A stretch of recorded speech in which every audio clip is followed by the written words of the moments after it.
Syederalun Kantor Wilayah Direktorat Jenderal Pajak Aceh Kamis mensosialisasikan kebijakan pengampunan pajak atau tax amnesty bagi wajib pajak. Kegiatan yang berlangsung di Anjung Menmata itu dihadiri berbagai pihak termasuk Gubernur Aceh Zaini Abdullah. Pemberlakuan pengampunan pajak ini sendiri didasari atas kebutuhan negara terhadap dana besar untuk membiayai berbagai sektor.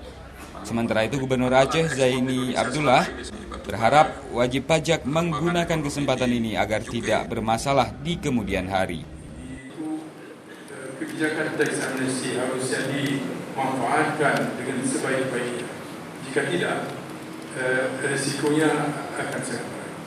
Sebab akan dikenakan denda 200% sebagaimana tercantum dalam Undang-Undang Tax Amnesty.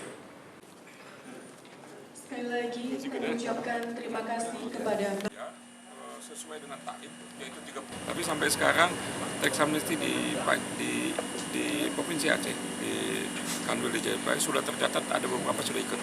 Jumlahnya puluhan Pak atau ratusan? Ya? Jumlahnya puluhan atau berapa Pak? Belum saya data semuanya, tapi sudah ada yang istilah kita udah pecah telur lah yang di Kanwil Aceh ini sudah ada yang pecah telur. Gitu. Makasih Pak. Alhamdulillah. Tapi kalau soal di dalam apa di luar negeri wajib pajak yang tahu, nanti sendiri kita tahu.